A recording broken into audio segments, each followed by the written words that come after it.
Seeing this screenshot from Elden RIng Shadow of the Erdtree DLC made something in my brain click, like a wiggly little worm whispering secrets into my ear, telling me that this was going to be my next sculpting project. I mean, just look at how tall this guy is, the way his body sways in the wind, the look on his face, and his little outstretched arms that seem to suggest that there's something that they desperately wish to tell us.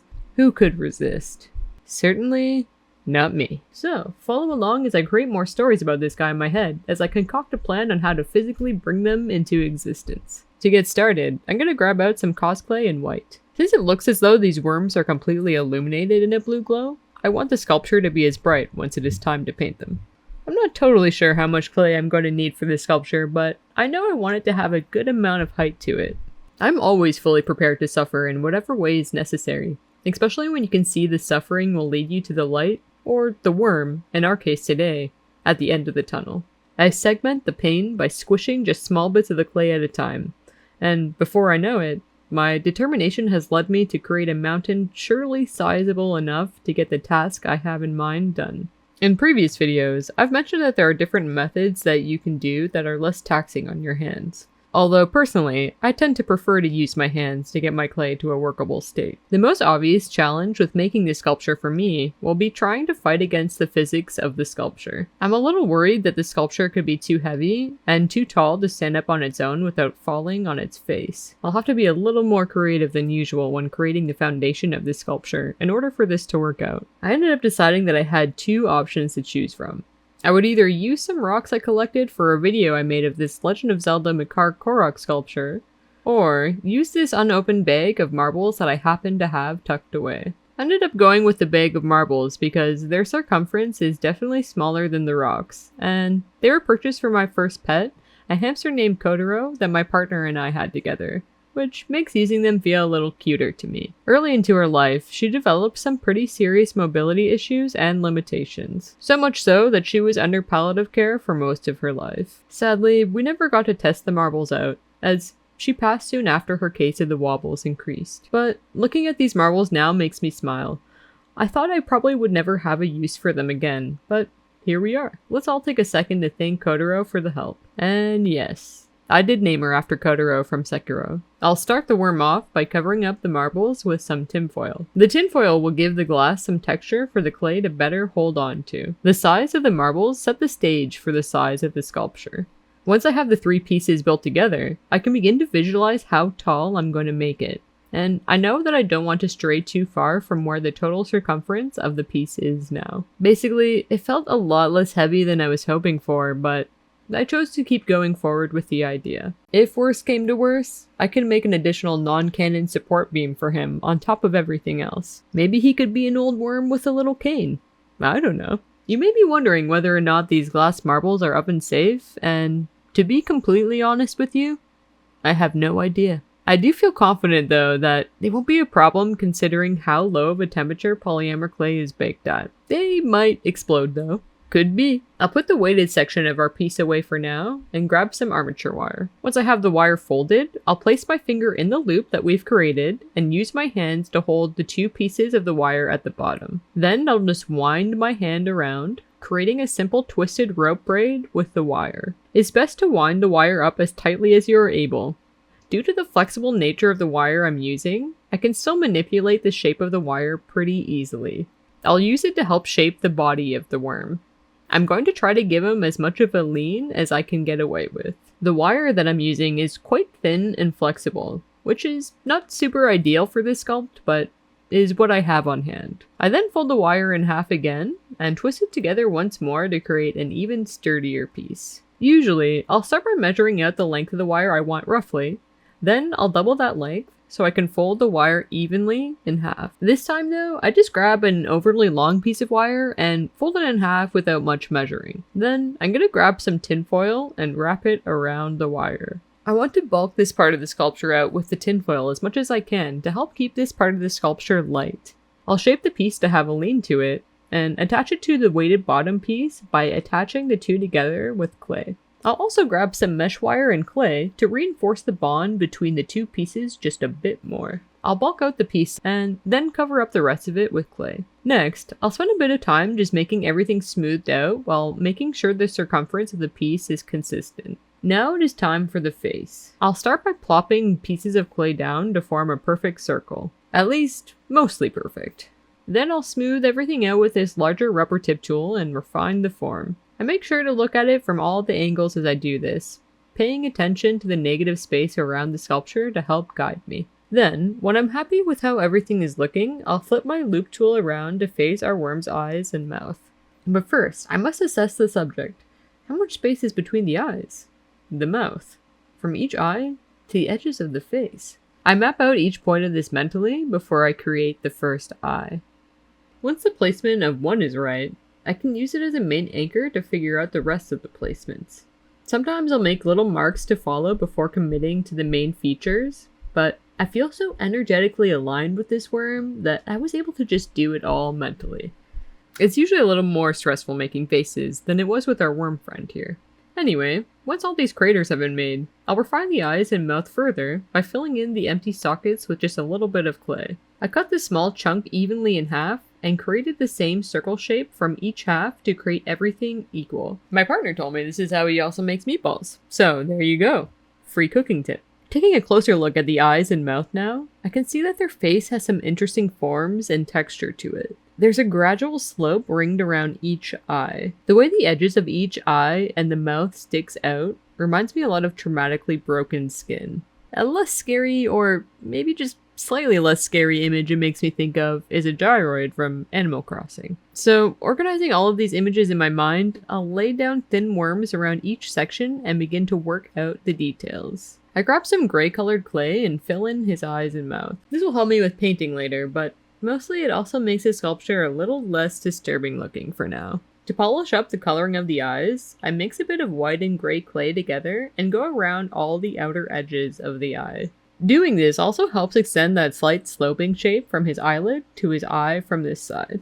Now that this guy's looking a bit more like a character, and since we've been calling him a friend all this time, how about we give a name to this friend?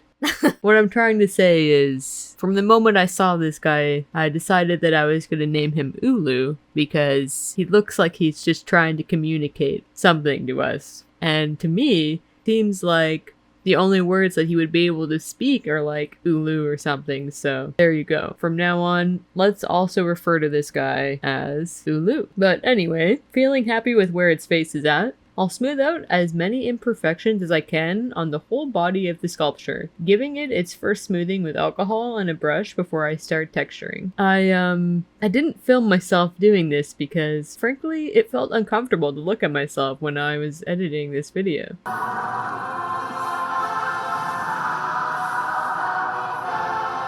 Jumping forward, I secure the sculpture into the hole of my palette. This hole has served me in many random ways before, and here it is, surprising me again with how useful it can be. Really, when I wrote this, I did not think it sounded so weird, but here we are, again. Using the pointed end of this tool, I start carving the ridge-like texture into the sculpture, mechanically spinning my table and the palette around. I'm not applying too much pressure as I do this, as I don't want to make my marks too deep. I'll work my way up to his face. Here, the texture looks a little softer to me. I see the same kind of lines and ridges, but they circle around each feature of the face and kind of taper off. While I'm working on creating the texture on the face, I also end up reanalyzing the eyes and feeling that the hills and slope that I created on the eyes earlier had just a touch too much mass. This exact sort of nitpicking happens all the time when you take a break from focusing on your work. When you return to it with fresher eyes, there's basically always something you can see that you couldn't before. This even happens to me pretty often whenever I'm done sculpting is baked, cured, and painted. Of course, by then, it's always too late to change anything, but it's also something I find kind of cool about sculptures. Imperfect details can have their own kind of beauty to them. And sometimes what I view as an imperfection is just a completely subjective opinion in the first place. Moving on, it's time to evolve this worm, or this Ulu, to his second form and create his expressive little arms. Ulu! I use the same technique as earlier to twist some more armature wire together. I'll bend a section off, cut it with some wire cutters, and then start measuring the length of the arm against the sculpture to figure out the correct size. Once one side is done, I can easily align the two together to make my measurements for the second arm. I'll cover up the arms with tinfoil. Even though I'm trying to avoid adding too much bulk to the area, I still end up finding myself tearing off clay to then remove more of the tinfoil's bulk later on. Making armatures for thin limbs has always sort of been tedious in my experience. It has generally always been a fight to get everything right. It's a fight I'm willing to start. But damn, these tiny arms got hands. Since the scale of these arms are so small, it's definitely not possible for me to create a hand armature for this sculpture. I mean, it might be possible with like very thin guitar strings or something, but it sounds like more trouble than it's worth. Or maybe it's an idea that's worth everything, and I could sell tiny, delicate guitar string hands for $1 million. But I'm not going to spend the time to find out. Instead, I'm going to freestyle build the hand with my tools. I'll start out with just a small chunk of clay, using my hands to form a glove sort of shape. Now, just a heads up, once I move past this step, the footage is going to become a little poorly filmed and cursed looking. I had a choice, just skip past this step or allow you to watch behind this spooky veil of my hair and have a point of view like you're watching me like some kind of cursed being through some thick brushes in a forest.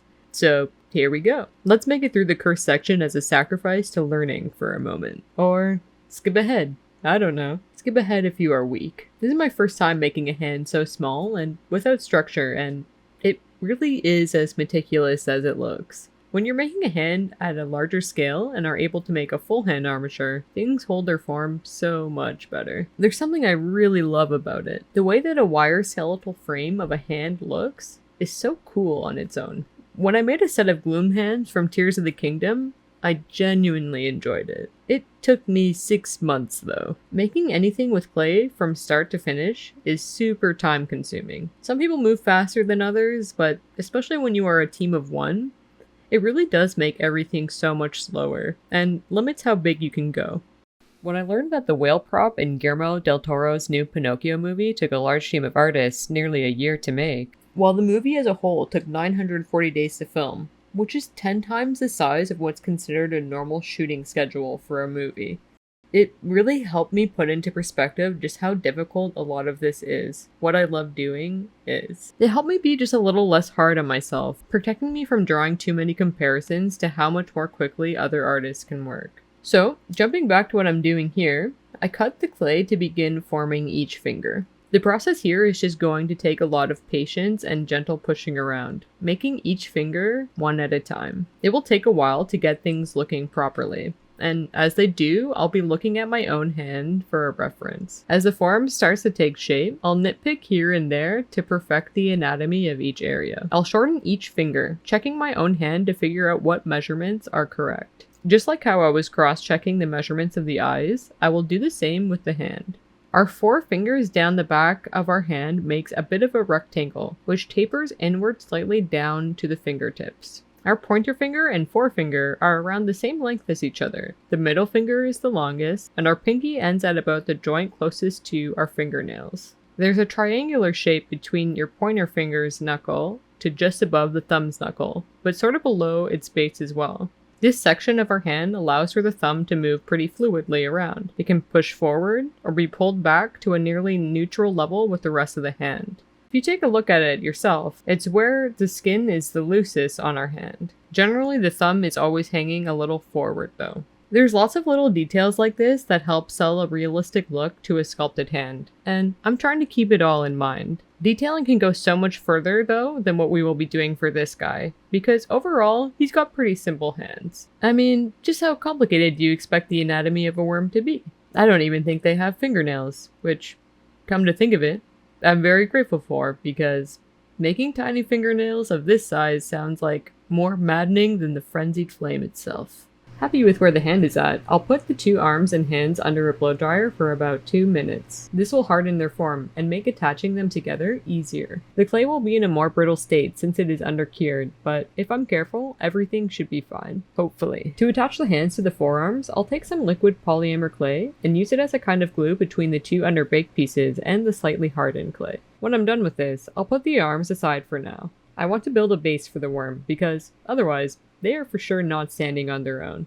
I'm going to grab a candle holder from my home and utilize it to help build the base for Ulu. Anytime you see an opportunity to use something outside your toolkit that you think will make your life easier, it's a good idea to at least try it. The result can often give you a more machined finish, which, depending on what you're doing, might not always be what you want, but for us, it's going to work well for this base. It can also save you a lot of time and effort, so yeah, why not think creatively and use these little opportunities to simplify the process. I'll use some more of the mesh wire to line the circle opening for our worm to fit into. This will help to secure them to the base. Once the 3 pieces are connected together, I'll smooth down everything with my rubber tip tool. Now that Ulu is a little bit more stable, I'm going to carve out 2 holes to fit their arms into. Since I undercured the arms earlier, I'll make sure to use some liquid polyamor clay, just in case it has trouble sticking. At this point, it's pretty late where I'm at, and while I don't have that much more to do, I don't want to rush anything while I'm so tired. Once I wrap up Ulu in the saran wrap, it's looking and feeling pretty sturdy, and I feel confident that it will be okay without any additional supports overnight. So I go to sleep, kind of laughing at how he's looking, and wake up the next day, and it turns out I was wrong. He had broken off at his weakest point. The face was left a little crushed from the impact of where it fell, and his arms were a little deformed as well. It's always pretty heartbreaking when stuff like this happens. There is no going back though.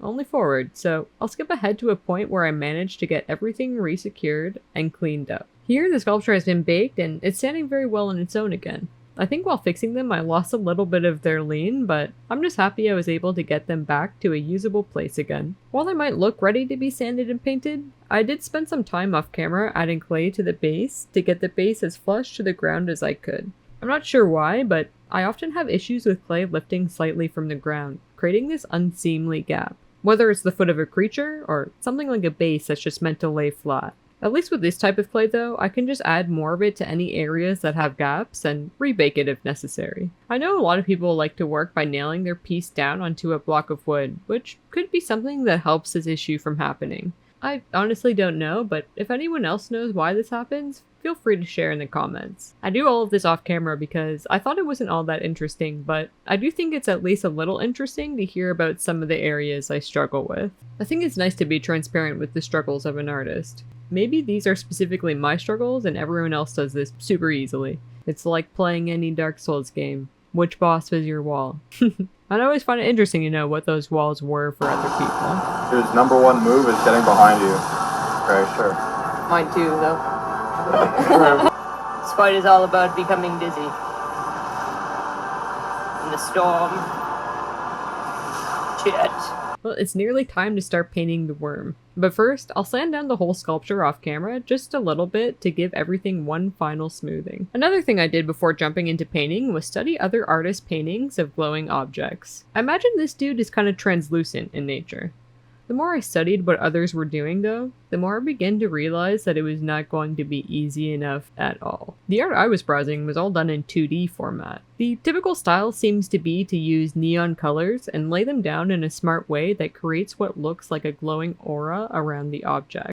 Then there are these auras of bright neon surrounding the center white color, making for a pretty striking and blinding look. Which, cool, awesome. This all looks great in 2D, but what the heck am I going to do when my object is a literal 3D tube? Just a big wobbly worm? Well, I wasn't really sure, to be honest. All I knew is that I would try to use similar techniques where it made sense. Which, spoilers, in the end I'm not really sure it really was, but hey, trying never really hurts anyone. Except maybe your brain and your ego a little at times. So, time to begin. I figured the best thing I could do was mix up a pale blue and thin it out with water. If I lightly wash the sculpture in blue and make it translucent enough for the white base to be somewhat visible still, maybe I can achieve that inner glow effect I was talking about. You may have noticed that in my previous video, I thin out most of my paints with alcohol, and depending on the paint, I generally think that's the best way. But I wanted to try using water this time. Since last time there was a teensy tiny bit of curdling when I mixed this kind of acrylic with alcohol, which basically made anything that did curdle trash. I'll be keeping this big glass of water near me just to help with cleaning my brushes as I work, as well as using it to thin things out when needed. Dried acrylic paint on your brushes is pretty annoying to clean up, and so very recently actually, it occurred to me that if I try to remove as much paint as I can from the brushes as soon as possible, it will make cleaning up a lot easier. I wanted to sink this deeper shade into the sculpted texture of the worm, but it wasn't working as simply as I had hoped. The plan next was to gradually deepen the color in a similar way. So I got lazy and decided to do just another wash of color over the whole sculpture, and then add the light shade back over top again once I got all the darker bits in, sunk into those textural lines. The issue was, I grabbed this golden translucent high fluid paint thinking it would be perfect for this sculpture, without realizing it has a green base in it. Why is that a problem, you wonder? Honestly, this is all vibes, but I feel like it was the source of the disaster that is soon to happen. Looking back at my footage, I can't really even see what was happening on camera to show you. All I know is I could see with my own two eyes in person. Basically, at some point when I added a different mix of blue and white paint, the sculpture magically started turning purple. This was something I didn't exactly foresee, and so I had to paint over everything in a deep blue tone and slowly build out the right tones again. Goodbye translucency goals, may you someday work out. Typically red and blue make purple, so like I said, I'm not exactly sure how this happened. But I definitely blamed the golden blue-green translucent paint and deemed it cursed for this project's purposes. And so I spurned it, avoiding using it at all from here on out. This is all quickly starting to look disturbing to me, and while I am slightly worried that this isn't working out, I'm keeping at it and determined as always to get to a happy looking place. I thought at first, oh, he's blue, with some cute looking deeper shades of blue inside his lines. This will be fast and easy. Sometimes I scam myself so hard with my thoughts because that couldn't have been further from the truth. I could already tell that this paint job was going to demand a whole lot of time and energy from me. Anyway, as you may have noticed, I leave a section of the sculpture darker once I paint over the darker shades of blue again. And yep, all those lines I just painted, they are all now covered with that lighter shade of blue. Another failed dream. I thought it would help sell the glowing look.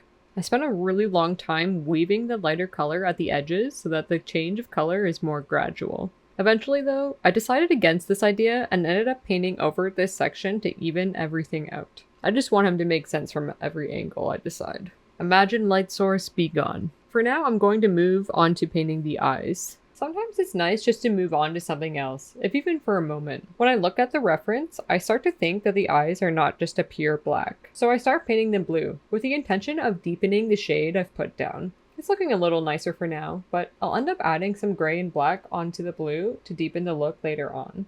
Back to my cursed lines. I spent some time trying to find a new technique that would help me darken them. Once I feel that I have an action plan that's working for me, I turn on my camera. This time, I tell myself no lies. I know it's going to be a very time-consuming process, so I settle in for a long ride. As far as I can tell in the reference, not every single crevice is dark. I could tell that there were definitely a few shades in the mix. These lines are so thin, I couldn't really neatly paint into them without some color bleeding out where I didn't want it. So I paint in a darker blue in a few lines at a time. Then, quickly, before the paint dries, I grab a well roughed up dry brush and wipe away as much of the paint as I can from the surface. It's not going to be perfectly wiped away. Some areas will be left a little stained, but I'll clean up the area with a lighter color in a similar technique after. It's a lot of going back and forth, honing in on small sections at a time, and slowly making my way up the sculptures. Like I said, I knew this would be a long ride until I finished. And a long ride it was. I started this technique around 12 a.m. and didn't finish until around 8 a.m. It might be the latest or earliest I've ever stayed up working on something so far. Oh, how I suffered for this worm. There have been many nights like this for me though. Sometimes you just get really in the zone and want to see what you've started through to the end. There's often a lot of time where you just sit there and think about how you're going to do something. So when I find a period where I'm feeling focused, it can be hard to snap me out of it. My concept of time will go entirely out the window. Since I know this will take a long time, I turned off my camera after giving this short demonstration of what I was doing so that my camera could cool down, charge, and I could work without stressing about filming. Next, I want to polish up the paint on the arms. I want to create a gradual ombre, the darkest blue being at the base of the arms and the lightest being at his fingertips. One of the last things I want to add to the body of the worm is some white, to brighten everything up just a touch more. I spent a lot of time toning down the white I add to areas as well, adding back in more deep blue sections where it feels right, and so on. Another thing I decided to do with the white paint is block off a section where it appears like there is a brighter, glowing band in the screenshot. It kind of reminds me of that weird little wrinkly section that you see on worms, which I suppose is appropriate. Since I was making this sculpture before the DLC came out, I wasn't totally sure if I should include this. I thought, maybe that bright white band shifts around, or maybe it wouldn't even be present on all of the worms. But happily for me, once I began playing the DLC and I found the worms, I discovered it was a consistent design with all worm kind, so I'm very glad I decided to include it. Once I block the color in white, I tone it down with some bright blue and blend out the edges for a smooth transition. After that, I finally deepen up the shade of the eyes. This may look like the last thing I work on with the worm, but I actually spend quite a bit more time fussing around the face of the sculpture and how it connects to the body. I want the face to be a little brighter, but not in a super obvious way, and it was a little tricky getting there. Honestly though, I'm happy that I spent as much time working on all of this, because when I went up super close to the worms in the game, 1, I was surprised that they were friendly, and less provoked. Of course I had to try to kill at least one of them. Anyway, I was very pleased to see how similar my paint job actually is. There are all these beautiful shades of blue, all lined up to make the creature look like it does as a whole. Granted, while their lines are thicker than mine, it makes sense because of the scale difference. It made me feel like I went in with as similar a technique I could in the real world as the digital artist did. I think in that long-awaited moment, I felt peace and satisfaction with all the time I spent thinking and working to end up where I did, and with just that one reference picture. Luckily for me, the reference photo was pretty high quality, but definitely didn't offer me as much information as I got later being in the game itself. Moving on, it's time to finish up the sculpture by painting and decorating the base. I've never really decorated a base before, so I plan to use a mix of mediums and I'm pretty excited about it. While making this guy, I kept looking over at the reference and at one point I thought, what if I tried to create a similar looking scene for our friend? After all, we all know that From Software excels at beautiful environments and they definitely don't shy away from their use of flowers. So I'll begin painting the base fully in what I thought was going to be a soft black color. To me, it looks quite brown. Is soft black technically brown? I tried finding answers, but I never really did find a conclusive answer. Either way, I think this dark brown is going to be perfect in the end. Even better than black would be, as it will be serving as dark looking dirt. My plan next is to use some materials from this miniature foliage and grasses kit I bought from Michael's craft store quite a few years ago. I've used it to build some interesting little environments before for some Final Fantasy XIV minions I made when I first started sculpting. Though they were all just temporary environments made to match the areas of the game that each minion was native to. Really just small spaces that I could build, tear down, and then pack back into the box. Otherwise, it's just been sitting in storage, mostly unused. I decided to use some of the foliage fiber that comes in the kit for grass. I'll use a cup and a small circle from my palette to measure everything out to fit onto the base properly, pulling at the fiber so that I didn't under-measure anything. I'll cut the shape out and cut it in half so I can glue the piece down. But before I do that, instead of keeping it this shade of grass that borderline looks like it needs to be watered, I want to make it quite dark. My idea is to make everything look like the scene is set at nighttime, since the reference photo looks like it was taken during the night, and this color palette suits the worm very well. Everything is nearly black, or a very deep green, or blue. The only things that are super visible are the flowers, which look like they are glowing just as vibrantly as our friend. I quickly discovered that painting the fiber was not exactly a friendly task. The paint itself wants to repel itself off the texture, so I had to be pretty heavy-handed with my application. A messy process, but sort of fun too. However, if I ever find myself doing this again, it might be a good idea to wear gloves. Once I've saturated the fiber with as much paint as I think they can take, I'll set them aside and give them a sufficient amount of time to dry before daring to place them anywhere near the sculpture. I take out some materials I have placed together in a cup, left over from the environment I built for my Paisa Bread sculpture from Final Fantasy XIV. I take out just the little fake purple flowers, and paint them various shades of blue and white to help sell that glowing look a little better. These flowers didn't come with the kit, but they were just something I picked up many years ago from a dollar store. I made a flower crown for my mom to wear from a bunch of fake flowers I liked, and here they are now again, living their third life. I've seen lots of people sculpt flowers, and while they are beautiful looking, I'm happy enough with these. They have a nice shape and require so much less time from me, and since they are basically made from fabric, I'll never have to worry about them breaking. Not everything needs to be made from clay all the time. Hardcore, I know, coming from me. So clay about this. But honestly though, a mixture of mediums can sometimes create an even more beautiful result. Like when people make handmade dolls from polyamor clay. Sculpting the clothes is possible and can look beautiful, but using actual fabric can add more texture to the look. Or you can create additional potential to make the doll adjustable, with a wire body that moves and a cotton-filled body or something, you know? Like I like to believe, there are no strict rules. Definitely not here on my channel at least. But anyway, back to Ulu. I'll put these flowers aside to dry. My idea next is to use some pretty dyed foliage and flowers that I've collected over the years. This here is a corsage that my partner wore at his sister's wedding as a best man. It has some really beautiful looking leaves that I'll take from it and paint deep green. Lastly, I'll take some Lavender's baby breath that I kept from my own sister's wedding bouquet. Or at least I think it's Lavender's baby breath. I just remember it wasn't ordinary baby breath. I'm not a floral expert. Again, I'll paint it a deep green just like everything else. I ended up waiting a solid 24 hours, just to be totally safe and sure that everything is dry and ready to be worked with. All that's left to do now is assemble Ulu's little garden, and the piece will be totally done. First, I'll grab some Gorilla Glue and a glove. I would have used two, but I literally only had one sort of broken one to use at the time. It will have to do. Getting Gorilla Glue on your skin is a total pain. Times where it's happened to me, I usually end up basically sanding down my skin with a pumice stone to get it off. And I'd rather keep all the layers of my skin intact, so yes, gloves are a great idea when working with this glue. Figuring out the placement for everything takes some time. I'd like Ulu's little garden to look as nice as possible, so every single thing I place into the grass must feel balanced to me, and look beautiful from all angles. I will accept nothing less for Ulu. Finding the correct composition was a fun challenge though. I filmed myself figuring out the first few placements of my pieces to the puzzle, and then I allowed myself the freedom and peace of turning off my camera for the last section. I thought maybe it would make for a more interesting reveal to see our piece totally complete in an edited cut like that anyway. So, speaking of which, let's take a look at how it turned out together.